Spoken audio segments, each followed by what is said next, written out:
Whoa, he has trouble with the snap, and the ball is free. There goes Davis. Oh, my God. Davis is going to run it all the way back. This is VSiN's College Football Betting Podcast.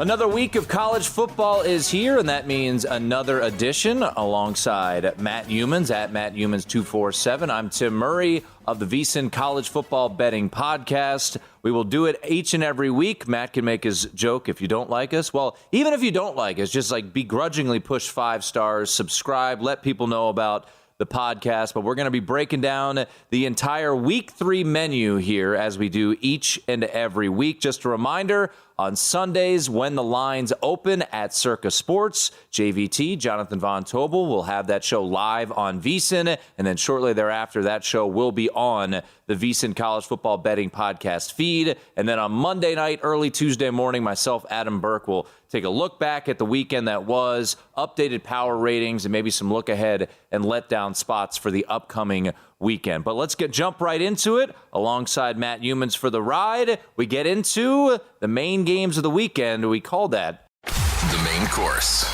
And just like Youmans likes a nice filet mignon after his show on Friday night down at Barry's, let's jump into it. This game might have been more appealing if Appalachian State didn't walk into College Station and absolutely dominate Texas A&M, Matt. This wasn't a game where it was fluky. It was actually almost fluky that it was as close as it was. Yeah. This game was dominated by App State, time of possession, yardage. Now I look at this game, and I imagine the world is going to be on Miami here. As time of record, you're looking at Miami getting 6 or 6.5. Where we sit at Circa, it's at 6.5. So A&M laying 6.5, a low total of 44.5. The total's been on a complete drop here. Opened at Circa on Sunday at 50.5. It's down to 44.5. So how do you break this game down? Because this is a stay away for me. It almost feels like they're trying to sucker you into playing Miami here. Yeah, the A&M offense has been breaking down. That's how you break this game down. Even going back to last year, A&M was 88th in the nation in passing offense. And right now, A&M is 103rd in total offense.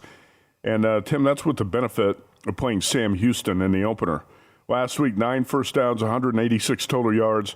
Haynes King is not the answer at quarterback. I found out yesterday that Max Johnson got all of the first-team reps in practice for the Aggies.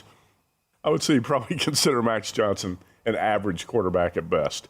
Ironically, he did, as LSU's starter, he did beat Texas A&M in Ed Orgeron's coaching finale last year. But he took all the snaps, I think, in practice yesterday, and I think that's an obvious move by Jimbo Fisher. I thought he was going to make that move this week because you got to put your better passing quarterback in there to prevent teams from stacking the box against you. And let's face it, App State allowed 63 points to North Carolina the previous week. And to get shut down by that defense is pretty embarrassing.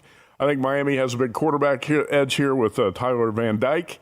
He's completed 74% so far. The problem, his roommate and the leading receiver on the Hurricanes team, Xavier Restrepo, is out. And that news just came out today. So I had not bet this game yet, Tim. I'm probably going to play the Canes here, but I'm going to play the Canes at a smaller than 1 unit bet. I've got to see the A&M anemic offense get on track before I believe it. Yeah, for me, and I know Cameron Peoples of Appalachian State had that big 48-yard run, but you still look, I give Texas A&M a big advantage on the offensive line, but it's hard to lay that many points. You know, we talked about Iowa last week. Maybe that's a play I was thinking about, and their offense did exactly what you would expect, scored early and didn't do anything the rest of the game. So we'll see if Texas A&M, who I'll say this about Jimbo, this is a night game. I'm sure tons of recruits will be there. He finds ways, think back to Alabama last year, finds ways to get the best out of his team and then lays, a turd in the punch bowl against inferior competition, i.e. App State last weekend. So I would be on Texas A&M or nothing. So ultimately, I think I'm giving a pass on this one. Another game that certainly has quite a bit of buzz, and it's because of who is coaching on the sideline and who is not coaching on the sideline. And that, of course, would be Nebraska hosting number 6 Oklahoma. This has been a line on the decline all week long, despite the fact that Scott Frost on Sunday was relieved of his duties despite Nebraska owing him $15 million in that payout and dropping in half in October. So it will be Mickey Joseph who takes over for Nebraska. This line opened at circa at 16, is down to 11. I took a bite at 14 earlier this week. You look at some of the game of the year lines. Chris Andrews over the South Point in June. Chris put this game as Oklahoma -3. And is still, even with the drop, still sitting at 11. I would imagine the public will load up on Oklahoma, but I know a lot of people on our network see value in the Huskers, and I think you're one of those people. I am one of those people. I had circled this game a couple of months ago as one I thought Nebraska could pull the upset in. Oklahoma, to me, is one of the most overrated teams in the country, at least the high-profile teams when you're talking top 20. I think there's a lot to like about Nebraska. Now, Scott Frost, his last 13 losses were all by single digits. I think that's pretty well documented at this point. Last year, Nebraska was 3-9. The largest margin of defeat was 9 points. The Huskers were 22-point dogs in Norman last year against the Sooners, and Oklahoma needed a late defensive stop to secure a 23-16 win in that game. But the coaching change angle, Tim, is one that I love to play. I think a lot of people love to play. It's a new attitude. And what you're going to see here is, I think, an emotionally charged environment in Lincoln on Saturday. Everybody's jacked up that, you've got a new era of Nebraska football that's about to start. I think the dark cloud that was looming, just really hanging over Scott Frost and his whole program's been lifted. And that to me, is the key when you handicap this game. Now, Casey Thompson, the Texas transfer, has not played up to, I think, anyone's expectations so far through the first 3 games. But Nebraska's got plenty of offensive talent. The problem here is going to be the defense. Nebraska's defense allowed 642 yards to Georgia Southern last week. But on the flip side, I'm not going to let that scare me off Nebraska, because the Sooners have not been that impressive against UTEP and Kent State to open the season. At halftime last week, Oklahoma had 7 first downs, and the Golden Flashes had 11. And that was a 7-3 game that Oklahoma led and ended up winning 33-3. The final looks better than the process. But Oklahoma needed a late score in the first half just to take the lead into the locker room at halftime. So this offense is really not clicking yet for Dylan Gabriel and Marvin Mims. Those guys have a lot of big play potential. This could be a really high-scoring game, Tim. It's total of 66. I would prefer it be a night game in Lincoln than an early morning game. But that's what we've got this week to deal with. I was on the College Lines Revealed show with JVT on Sunday, and I'm on the Circa app as soon as those college lines are posted at 11 o'clock on Sunday morning. And I make my own lines the night before. I made Oklahoma 11 over Nebraska. Mm-hmm.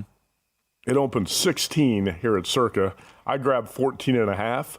As it was, you're trying to be quick on the trigger. It says the line has moved. The line has moved. But I get 14.5. I bet it again this week. I really think this situation sets up pretty well for the Huskers to be live to win this game.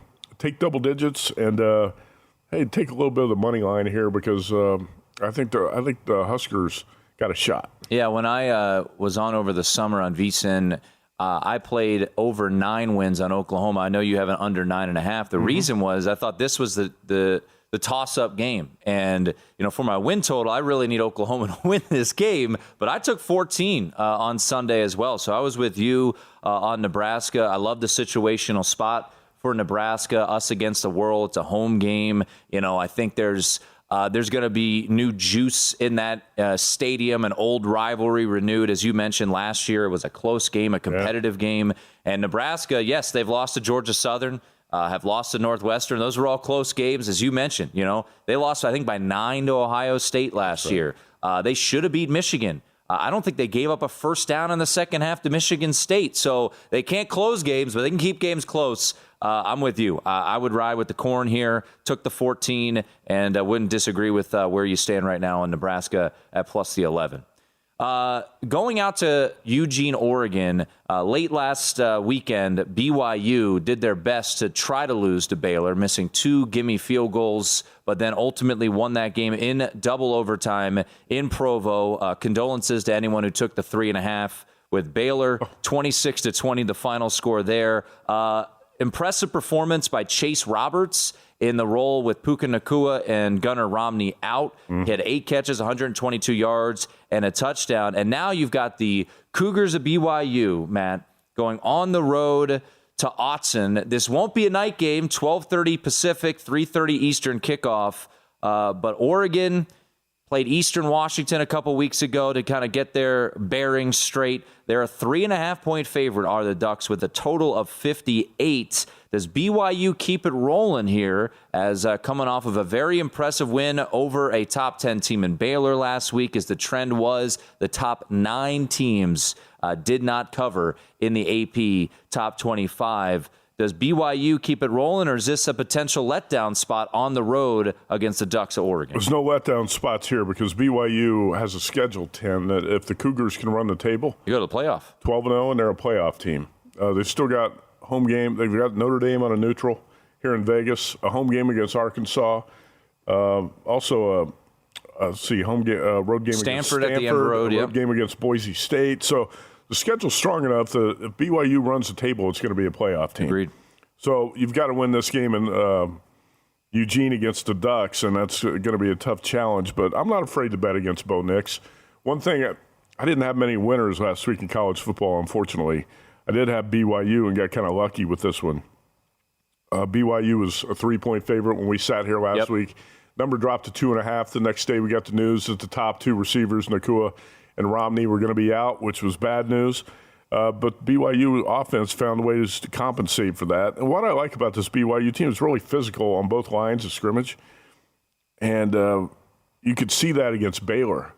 Typically, I think Baylor would overpower a lot of teams at the line of scrimmage. That didn't happen against BYU. The Cougars were able to run the ball.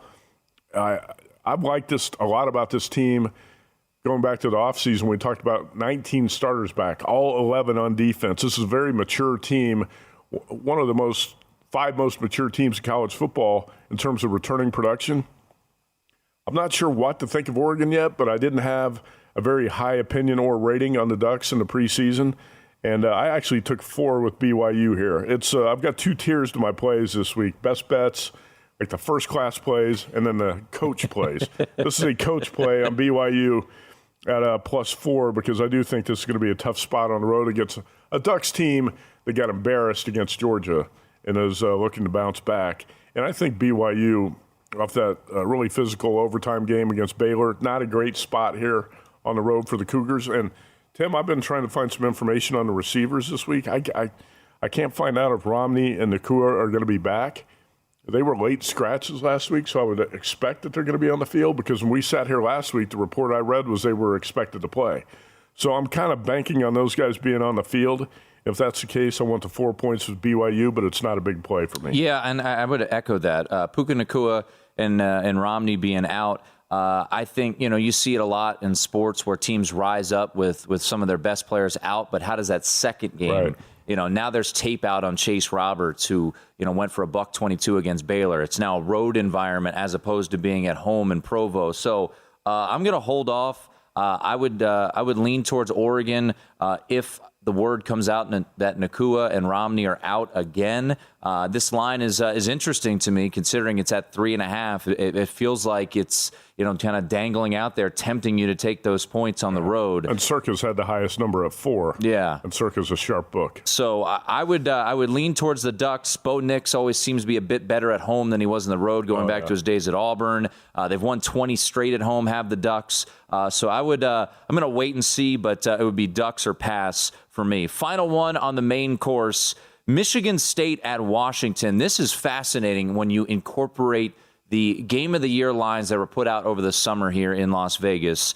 Chris Andrews and the folks over at South Point opened this in June. Michigan State -6.5. And right now, Matt, it has been a steady stream of Washington money as they are now a 3.5-point favorite, a total of 56.5. Is this a situation where we may have gotten a little carried away with, a Michael Penix, Kalen DeBoer, couple good games? We haven't seen really much from either team, and I'll keep, the one note I'm kind of keeping an eye on is Jaden Reed's health.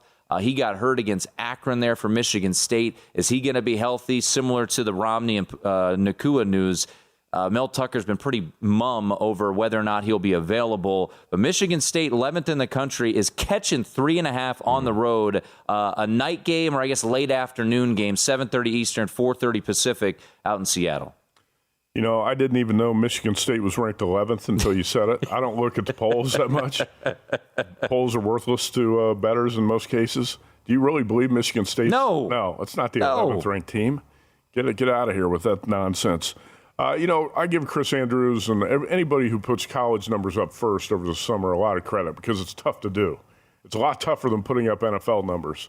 But the number he put up on Michigan State, Washington, I thought at the time, Michigan State shouldn't be a 6.5-point favorite in Seattle. I would have made that number 3, probably Michigan State 3. Now we're seeing it flipped in the other direction.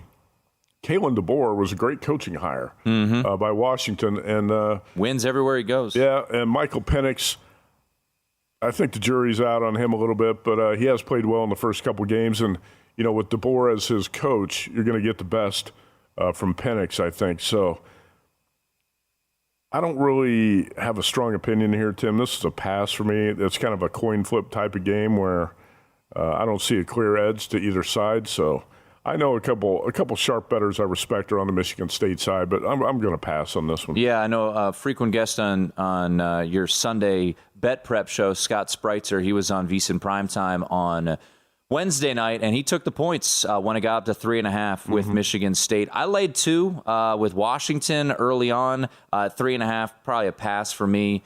So we'll see. But Washington, they do have a great home field advantage, but this might be maybe a little bit too much of an overreaction to wins over, Kent State and Portland State.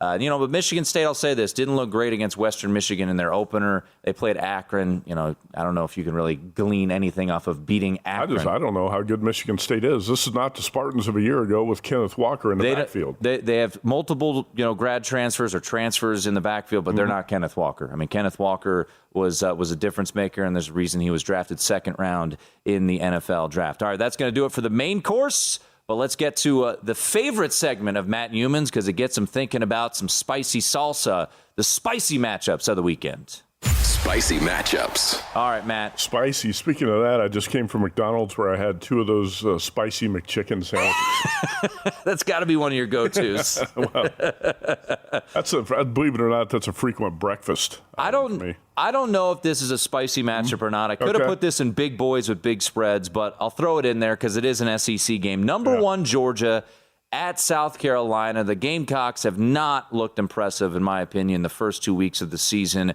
Spencer Rattler kind of turning out to be what we all kind of thought he was at the end of his run there at Oklahoma. So you get this Georgia team. Last week they played, I believe, Samford of the SCS. Unimpressive, but whatever. 33-0 non-cover against Samford. So Georgia laid a big old number on the road. I know, Matt, you are one who gets intrigued by seeing home teams catching a whole bunch of points. Any interest to get in front of this Georgia freight train laying 24.5 at South Carolina? Not interested. Not going to jump in front of that one. I think Georgia right now is proving it's the number 1 team in college football. And Stetson Bennett has gone from being a guy who was disrespected as a game manager to a guy who's actually a playmaker right now. He's been looking pretty good. Michelle Musburger of VSiN set me up on a radio show in South Carolina a week ago. And they wanted to grill me about the South Carolina-Auburn game. And I said, well, in week 1, Spencer Rattler was the lowest-rated quarterback in the SEC. And the Gamecocks are going on the road here against an Arkansas team that's probably going to beat them up and win by double digits. And these guys were upset by my prediction that Arkansas was going to win that game. Arkansas won. Were you correct? Arkansas won the game 44-30, more physical team. South Carolina's still got a ways to go. Tim, you and I think, talked about it last week. The Gamecocks had a couple fluke scores the previous week. And they were outgained by Georgia State. Yeah. They had 2 block punts, multiple 50-yard field goals. Yeah, so I'm not that impressed with the way South Carolina's played so far, and I think what you're going to see here is a lot of people betting Georgia in the first half, too. That's going to be kind of where Alabama's been a really public play for the last how many years? 10 years? Alabama first half? 19-7-1 now after losing last week in the first half, last 2 years. I typically don't make those bets, but I know they're popular with a lot of people to play the first half. I just think Georgia's too likely to roll in this game, so I'm not going to jump in front of Georgia. Well, if you're interested in that first half bet, it looks like DraftKings still has a 14 out there. Everywhere else is 14.5 or higher. I know a game that you're involved in. I'm actually involved in, too. I think this is maybe a buy low spot. Catching LSU as a home night dog. Can't make too much about playing Southern. They're up 51-0 last week. But they're taking on Mississippi State. They have looked impressive the first 2 weeks of the season. They cover late night against Arizona last weekend. Does Mississippi State beat up on Memphis week 1? And now they're laying points on the road against LSU. This opened 3 at Circa. I was able to jump in and grab the 3. It is down to 2.5 pretty much across the board. What do you see on Saturday night at Death Valley? Yeah. LSU hosting Mississippi State. Yeah, like I say, I make my own numbers on Saturday night, usually on about 20 or 25 games. There are some games you're not going to bet. Yeah. You just don't want to waste time making a number. I made LSU a 1.5-point favorite. So just like you, when those numbers open at Circa, I'd grab 3 plus 3, and I was surprised to see Mississippi State open as a road favorite. But that's the second week in a row, and I got burned. I bet against Mississippi State last week. I think I was burned more by Arizona's poor quarterback play in that game than anything. Will Rogers, the MSU quarterback's off to a hot start. 763 yards, 9 touchdowns. And Mississippi State can look pretty good when their pass offense is clicking. But the problem is they have trouble running the ball, and I think they're going to have a lot of trouble running the ball in this game against the LSU defense. Jaden Daniels, aside from that first half against Florida State, looks like he's starting to find a groove in the offense, even though you can't make too much of a game against Southern last week. I don't have a long list of reasons why I like LSU in this game, even though I do think Jaden Daniels has picked up the Kelly offenses and playing better. If you give me LSU as let's say a field goal home dog in a game that Brian Kelly needs to win against Mike Leach, I'll take Brian Kelly. And I think Kelly and the Tigers were really unlucky in that first game. And, they got off to a poor start in the first half, too. But I think this LSU team still got a chance to maybe win 7 or 8 games if they get their act together. This is a must-win type of game early in the season before the schedule gets really tough. And it's a play on my numbers as much as anything, where I make LSU a small favorite, and I'm catching 2.5 or 3. I'm going to play it with what I think is a better coach. Staying in the SEC, a non-conference game. We saw it last year, Matt. Number 22 Penn State goes down between the hedges or not between the hedges, down to Auburn, and they will be laying 3 on the road. Auburn, not impressive last week. Maybe a look-ahead spot to Penn State. They played San Jose State. They actually trailed at the half in that one, ultimately pulled it out 24-16.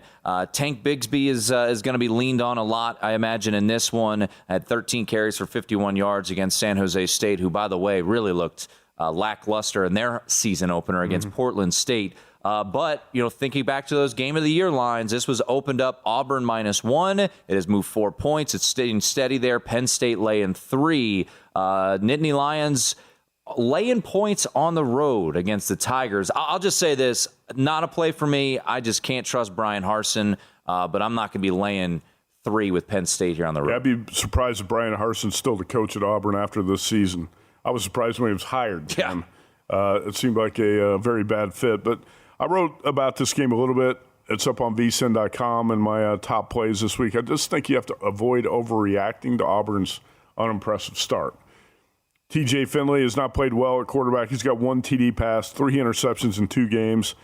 Tigers needed a second-half comeback to beat San Jose State. Yeah, that's not a good sign. But look at this game a little bit more. I think Tank Bigsby is going to be the guy that Auburn's going to lean on here, one of the toughest runners in the SEC. And this is still a Penn State defense that gave up 365 yards passing to Purdue in that season opener. And Sean Clifford pulled that one out of the fire with a late drive, last-minute touchdown drive. Purdue should have won that game. Penn State was fortunate to win that thing on the road, and I think Penn State's going to be in a similar situation here at Auburn. Tim, I made the number Auburn minus 2.5. Ooh. And for Penn State to be a 3-point favorite, that's a big flip in terms of, like I said, my numbers are not always right, but I have to trust my numbers when I'm making plays. And Auburn is a home dog, a team that I think should be a slight favorite. It's going to be a play for me, and I was not all that impressed with what I've seen from Penn State so far. So I'm not sure why this number has flipped so much from where it was in the preseason. Auburn +3 is one of my best bets this week. All right, there you go. We will recap all our best bets at the end of the podcast. Keep it rolling along. A team that got a ton of hype. We mentioned some bet regrets. One of my biggest regret in our Week 1 podcast was not taking the points with East Carolina. That was a game I had talked about all summer long, chickened out last second, and NC State was fortunate to get out of Greenville with a win. Now a really interesting non-conference showdown against Texas Tech. NC State's laying 10 here. I would love to take the points with Texas Tech, but I hate the situational spot. They just needed overtime in an emotionally charged game against Houston. Donovan Smith had his ups, had his downs, threw 3 picks in that game. Super athletic quarterback filling in for Tyler Shuck, who went down in that opener against Murray State. I was not one of these people all in on the NC State hype train, but they're laying 10 at home. So if Texas Tech was coming off of Murray State, I would be much more inclined to look towards the Red Raiders here. I think Joey McGuire is a great hire by Texas Tech. Zach Kitley comes over from Western Kentucky, if anyone remembers what they were able to do offensively last year. So an intriguing game, night game down in Raleigh. Pass for me, but if it wasn't for that overtime win last week against Houston, I would probably look at the Red Raiders. Donovan Smith, you talked about it. There was some good and there was some bad, but it looked like Tech was going to lose that game. It was 4th and 20. Mm-hmm. That's one that's going to give Dana Holgorsen nightmares. That's just sick for Houston to lose a game like that. That was a lucky win for Texas Tech.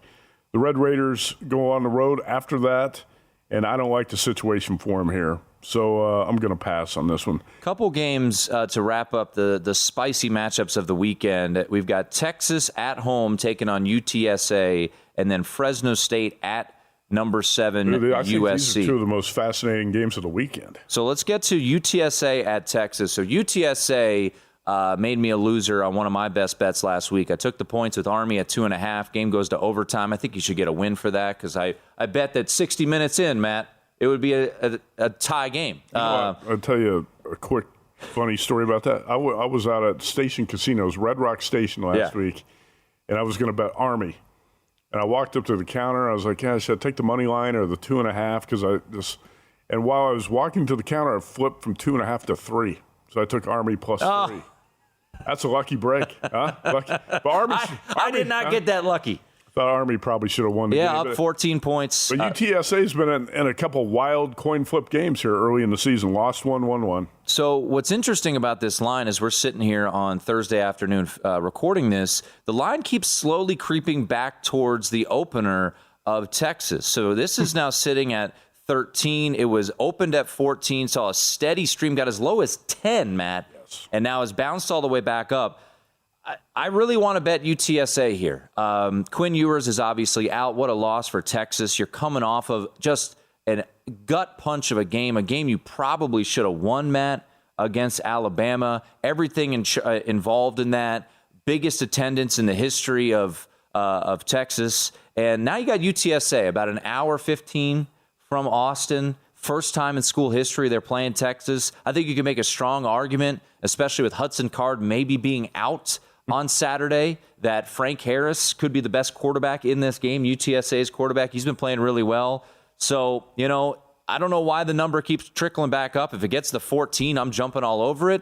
And even at 13, I probably would take the points. Maybe it's a sucker bet, but I think it's a clear letdown spot for Texas. Mm-hmm. Give me the Roadrunners, a well-coached team. And I would love Sincere McCormick being on this team for this game. But my biggest worry why I think Texas could win this game is Bijan Robinson. Does Bijan Robinson just go absolutely nuclear, run for 200 yards? Probably. And just, basically plant the Roadrunners into the turf? Well, if you can play Bijan Robinson rushing prop over, do it because he's going to be the focus of the offense here.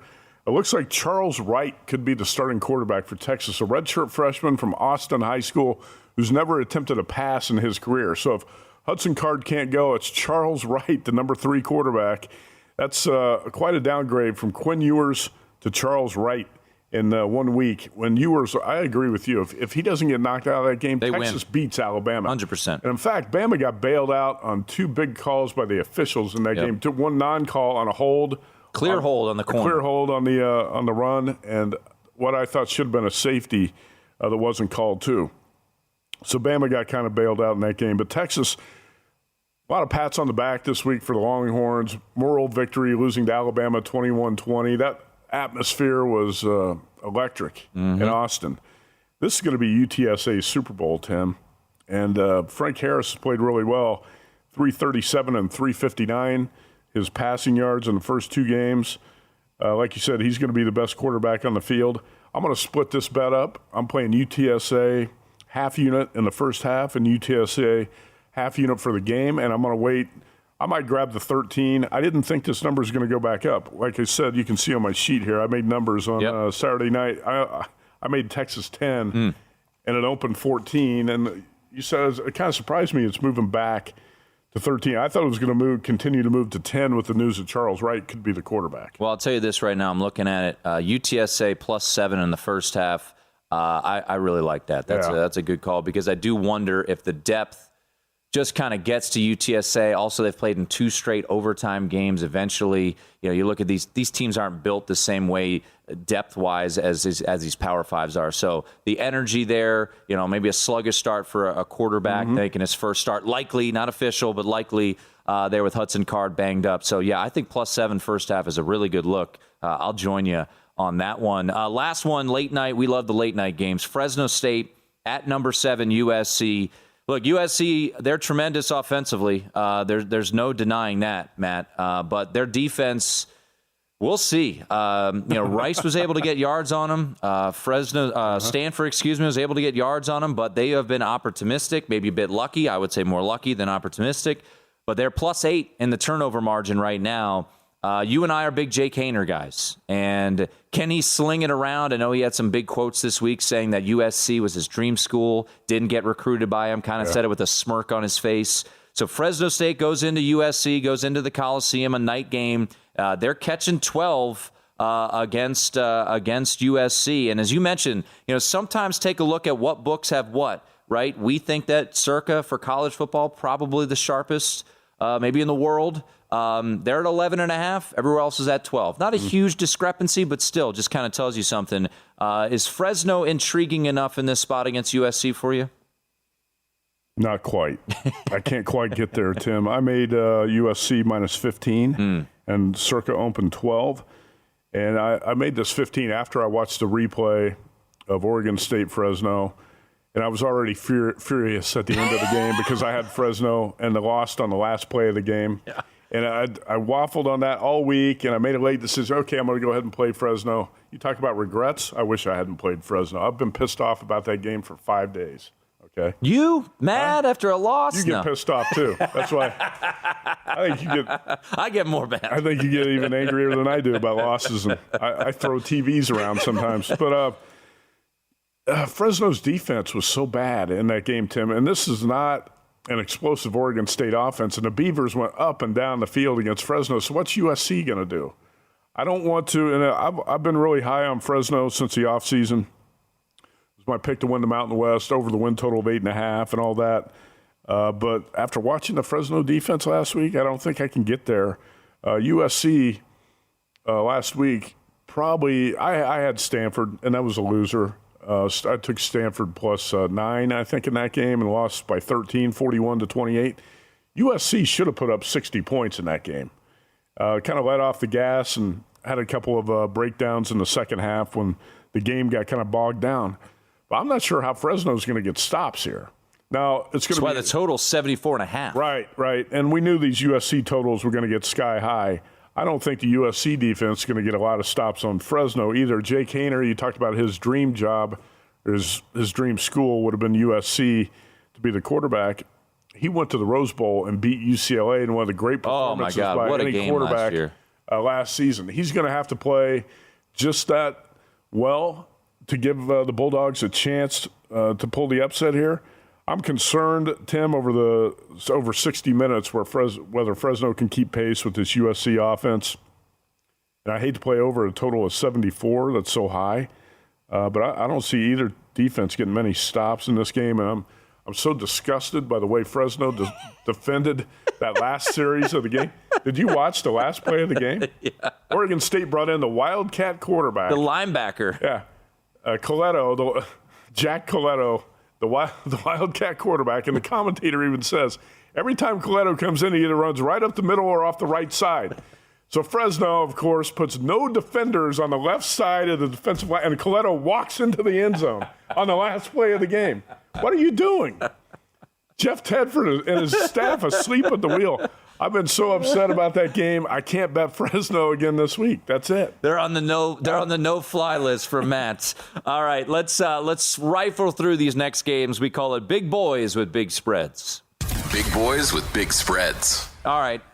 We'll do 3 at a time, and any little nugget here. You're not a big fan of laying numbers, nor am I, especially these size. But number 2, Alabama, 49.5 against UL Monroe. Number 3, Ohio State, 32 against Toledo. And then Michigan continues its daunting non-conference schedule as they welcome in the mighty Huskies of UConn.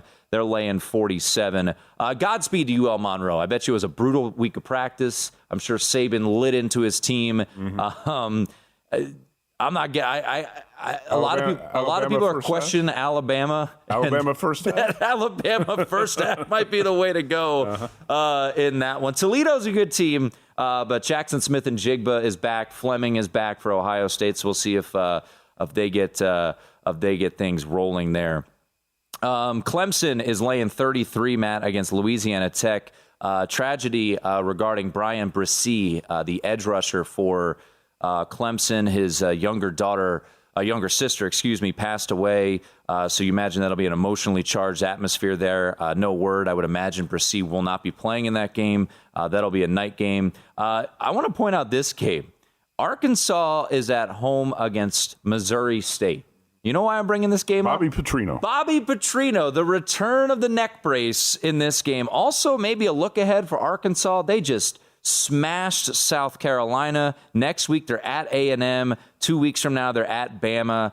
I don't know if those players give a crap at all about Bobby Petrino being on the other sideline, but a little interesting thing there. I don't think they do. I don't think they care about Petrino at this point, and only some of the most fired up fans really care about it. I think the most fascinating aspect of this is all the stories I've heard in recent years, and you probably heard some of them too, about the supposed motorcycle crash. Yeah. Petrino was in and why he was in the neck race. Let's just put it this way. He might have gotten the crap beat out of him by an angry boyfriend and was not in a motorcycle crash. What do you think, Tim? Have you heard some of those stories? I'll plead the fifth on that one. I just said maybe. Maybe that's what happened. We don't know for sure. But Bobby Petrino going back is probably going to get beat up by a really good Arkansas team. I don't have a play here. I'm looking forward to I'd love it if BYU could win this week. I'm really looking forward to the Arkansas-BYU game in Provo in the middle of October, by the way. Why BYU or why Arkansas would accept that game in the middle of SEC conference to go out west to Provo is beyond me. Tennessee and Florida, Matt, they play next weekend. This weekend, Tennessee's got the mighty Zips of Akron coming off their win in overtime over Pittsburgh. And then a game that our colleague here at VSiN, Wes Reynolds, wrote up. He took the points with the Bulls of South Florida. Thought maybe this was, a letdown spot after a loss to Kentucky, maybe a look ahead for Tennessee. So he's taking the points with the Bulls from South Florida. A couple more games to mention and see if you have any thoughts. Utah laying 21, big number. Home against San Diego State has looked very unimpressive. Revenge game maybe for Pitt on the road in Kalamazoo. Remember, they lost last year to Western Michigan, laying just 10 in that one. I think it's kind of a letdown spot, too. If you look at after the loss, the first two games Pitt have played have been West wild, Virginia and then emotionally wild Tennessee. games. And then now you have to go on the road to play a MAC team. I think this is a dangerous spot. I kind of like Western Michigan. Yeah, that's a play I've got circled as a potential one for Saturday. Western Michigan beat Pitt and Kenny Pickett 44-41 last season. You can get a 10.5 out there if you look around. You can find a 10.5 out there if you do like the Broncos. Wake Forest, I think this is a tricky spot for Wake Forest, playing Liberty. They're laying 16.5 here next week. Wake Forest, I think, has a real good opportunity to host College game day with Clemson coming to town. So I think situationally, kind of a tricky spot there for Wake Forest hosting Liberty. Charlie Brewer was lost for the season early on, but Liberty, I feel like, hasn't really necessarily skipped a beat, Matt, with Salter coming in as their QB there. So that was a game that intrigued me a little bit. Liberty catching the points against Wake Forest, and just a weird spot, right? You get last week, Sam Hartman returns. They look good. They beat Vanderbilt. They cover. Next week, they have Clemson coming to Winston-Salem in the middle. And you know Liberty gets up for these games against power conference teams, too. That's one of those classic sandwich spots when you're talking about, you hear handicappers throw out terms like that. That's this one. You've got it for Liberty. By the way, that Western Michigan game, Tim, you don't just waltz into Waldo Stadium and walk out with an easy win and cover. It just doesn't happen. It's not as cool of a name as, what is it, the Glass Bowl in Toledo, but... so there you go. There's some big boys with big spreads. Before, Matt, we get to our best bets recap, let's take a look at some off-the-radar games. Off the radar. And we'll start with, I can't believe it's an off-the-radar game now, but they're not ranked anymore for the first time since 2017. That, of course, being the mighty Fighting Irish of Notre Dame, Matt. They're taking on Cal. Green jerseys with names on the back, which is an interesting little wrinkle. It's been kind of a come-to-Jesus type of weekend. Tyler Buckner lost for the year with a shoulder injury, meaning Drew Pine will get the start. Tommy Rees and Al Golden, the coordinators, both spoke to the media this week, trying to say it's not, panic time. I'm not going to lay the 11 with Notre Dame here, but I do have a play on this game. I expect, and maybe I'm the biggest idiot ever, which is very possible, that Cal's going to get shut down by Notre Dame defensively. I think this team is pissed off. An opportunity at home, and I think the Notre Dame defense, more so than anything, Matt, has to look back at the game tape against Marshall and want to vomit all over itself. Missed tackles, misread, read options, and it's not like Cal is anything to write home about when it comes to the offensive side of the ball. So at DraftKings right now, team total for Cal is 14.5. I took the under. Yeah. It's a risky play because a pick six or a fumble by Notre Dame gives Cal good field position. So you're working with a small margin there, but I expect Notre Dame to really kind of bog them down. You look back at the Cal UNLV game. I mean, Cal had to hold on for dear life in that game. Yeah. Cal, I think, had 36 yards on the last 4 drives. First game of the year against UC Davis, they had -1 yard in the first quarter. Mm-hmm. Jack Plummer is a guy that Notre Dame knows from his time at Purdue. So I expect Notre Dame to win this game ugly, like 17-12, somewhere in that ballpark. But I think they win defensively. I'll take the team total under for Cal in this one, 14.5. If it finishes 17-12, I'll buy you dinner at Barry's. And y'all need eyeball replacements because I'll gouge them out on Saturday afternoon. That would be a hell of a call. 17-12. 17-12, Notre Dame over Cal. No, thank you. I think to 12 might be right. Actually, I'd kind of be surprised if Cal even gets to double digits in this game. Jack Plummer quarterbacked a much better Purdue offense in South Bend last year and lost that game 27-13. He got benched after that game. This Cal offense is pretty poor, and I think you're right about Notre Dame being a highly motivated defense, just a highly motivated team in general, much stronger on the offensive and defensive lines. I think we'll control this game. It's not one of my best bets, but if I'm going to play it, I'm going to play the Irish, and I would look under the total. I think it's going to be a lower scoring game where I'm not sure Cal gets to 10 points. One game that has become more intriguing because of the way Syracuse has started the year. Purdue is a team you know well, obviously. Syracuse has gotten off to a 2-0 start. Very impressive week 1 against Louisville. Looks even better that Louisville went down to UCF and won last Friday night. They go to UConn, take care of business, win and cover. Syracuse laying a point against Purdue, Matt. I bet Syracuse at the opener here at circa +3. Wow. I was surprised Purdue opened as a 3-point road favorite. I actually made Purdue a 1-point road favorite here, so it's not a big difference. But anytime I can get a home dog with a full field goal on the opener, I'm going to take it. Garrett Schrader, 79 50% completion so far. Syracuse has outscored Louisville and UConn 79-21. I think it's been a pretty impressive showing so far for Dino Babers' team. It's not one of my best bets, Tim. Like I said, I've got first class and coach plays. This is a coach play this week, but I would still recommend Syracuse here at a pick 'em. I do think this is a coin flip type of game. One thing about Jeff Brom and the Boilermakers, they tend to play pretty well on the road, and the dog roll especially. So I wouldn't get carried away with the number here, but I think this is another one of those, kind of like the Oregon State-Fresno game we watched Saturday, a coin flip type of game that's going to come down to the last, probably to the last few minutes. Tucker's going to score a touchdown with no time to go, except to give you a win this one. Robert Anye is the offensive coordinator, came from Virginia when Bronco Mendenhall retired. That was a big hire by Dino Babers. Another play that I have, and maybe I got the worst of the number. We'll see. I took the points in a situational spot with Tulane. Tulane, I took the 14.5. It's down to 14 now. Open 20 here at Circa. We don't know much about Tulane. Their 2 wins against UMass and Alcorn State. They've outscored them 94-10. They brought back 18 starters, added Lawrence Keys, transfer from Notre Dame, who's already caught a touchdown. Michael Pratt is back as their quarterback, an athletic quarterback. Tajay Spears, their running back, is back. They bring back pretty much everything from last year's team that went 2-10. I will point that out. It's not like they were a great team last year. Look, Deuce Vaughn's tremendous, and he could be the reason I lose this bet. 145 yards on the ground last week against Missouri as they won by 4 touchdowns. But I do think it's a little bit of a letdown look ahead, sandwich here. Next week, Kansas State goes on the road to Norman. They just beat Missouri at home by 4 touchdowns. Now, you could roll your eyes and say, well, it's Missouri. Still an SEC team, old Big 12 rival, and they mopped the floor with Missouri. And now you're playing Tulane. I know they've gotten buzz from the helmets that they're wearing with the goofy guy on the side of the helmet. I just think it's a tricky spot. Was happy to get 14.5, would still play it at 14. So that's the way I'll roll.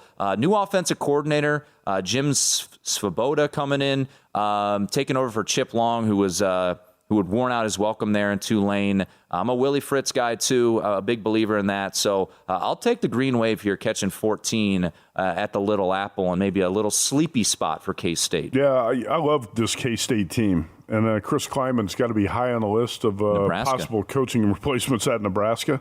But this K-State team has got the potential to win the Big 12. But you're right, this is not a great spot for the Wildcats. And Tulane, even though you said the Green Wave went 2-10 last season, don't forget Tulane was a 31-point dog at Oklahoma in last year's season opener and lost that game by 5. Yep.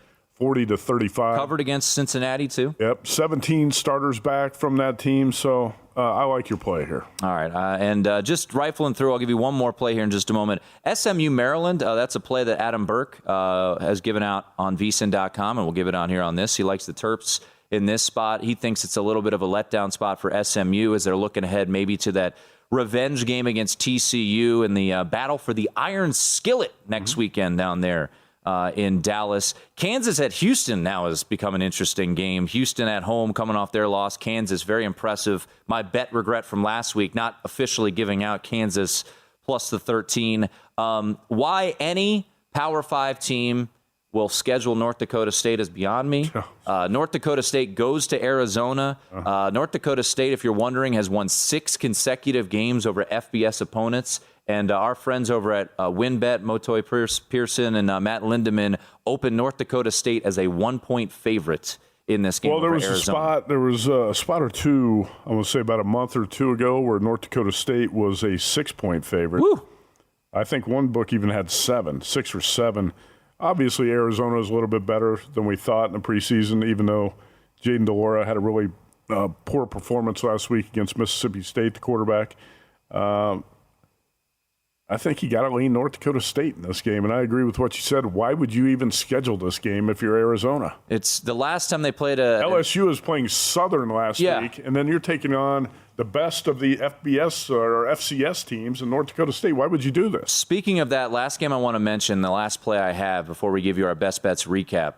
Oregon State, we both like Oregon State. I know you're still mad about Jonathan Smith and company winning that game. Yeah, I have not cooled off in the last 10 minutes, right? Well, hopefully this will make you happier. They are 2-0. They beat Boise very impressively as a 3-point favorite. Actually closed 1.5. And then, of course, they beat Fresno State. Next week, coming to Corvallis, is USC. Mm-hmm. This Watch weekend, out. Montana State, and it's not in Corvallis. This is the wrinkle I think people are overlooking. This is a neutral site game in Portland, Oregon, at the Portland Timbers Stadium.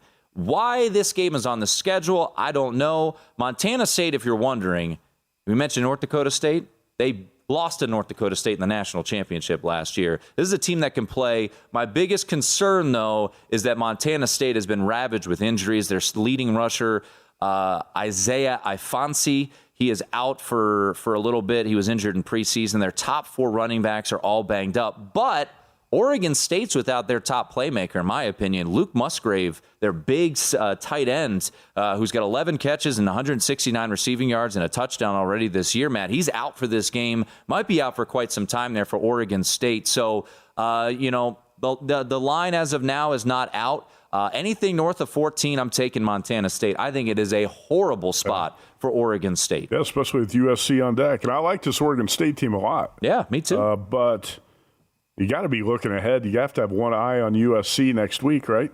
Yeah, so for Montana State to go to a neutral site, I think this is a tricky spot for the Beavers. All right, let's get to our best bets recap to round up the show. Best bet recap. All right. We'll give out Adam Burke real quickly. He's going against you, Matt. He's taking Mississippi State. He's laying the short number with the Fighting Mike Leaches. He's taken the road dog in Michigan State plus the 3.5. So me and him sort of head-to-head there. Hopefully, if everyone could be happy, that could land 3. He's taken Maryland minus the 2.5. Against SMU, which will be a very entertaining, high-scoring game. Mordecai against Little Tua should be a fun matchup there in the quarterbacks. And then he's going under 54 in Colorado State, Washington State. Matt, your best bet recap is who? All right, going with Nebraska. Taking the 11.5 against Oklahoma. Auburn plus 3. LSU plus 2.5. Also going to play UTSA, split the unit, plus 7 first half, plus 13 for the game. Going to go BYU plus 4 and Syracuse, I guess we'll call it minus 1 right now, right? Yep. And my best bets, I will go Cal team total under 14.5, Tulane plus 14, and Montana State when that number comes out, either Friday or Saturday morning, anything better than 14. Are you going to play North Dakota State? What do you think? I don't know. I'm going to make that decision Saturday, but I kind of lean that way. Arizona coming off a thumping against Mississippi State. North Dakota State, 6 straight wins. Last time they played an FCS team or FBS team was Iowa when they were top 15 in the country. They beat them outright. So it would be North Dakota State or pass on that one. A couple other ugly, letdown spots that I took a bite on, Matt. As we not official plays, but just ones that I would keep on the radar. Bowling Green taking on Marshall after they just beat Notre Dame, and what was another one that I looked at? Buffalo after they just looked like absolute dog crap against Holy Cross, catching I think north of 2 touchdowns at Coastal Carolina. So games not official plays, but ones that I kind of kept on the radar there. Potential situational spots. All right, That's Matt. An interesting spot for Marshall. I love to look at flat spots, too. Notre Dame was in a flat spot after the game at Ohio State. Texas in a flat spot this week after the Alabama game. Yeah, I think in Washington State, after they beat Wisconsin, they got Colorado State coming to town. Yep. That's certainly a flat spot there. And I'll say this. Colorado State's pretty bad. Appalachian State, I know game day's going there. They better be on their P's and Q's against Troy. A conference game, laying double digits. I think Troy could be live there. All right, that's going to do it for our show. We'll be back with another podcast in your feed. Jonathan Von Tobel, the College Lines Revealed Show. That'll be coming out on Sunday. You could hear it live at 2 p.m. Eastern. Catch it in your feed later on Sunday. Myself, Adam Burke, will be back on late Monday night. But for Matt Youmans, I'm Tim Murray. This has been the VSiN College Football Betting Podcast. Go ahead and cash some tickets this weekend.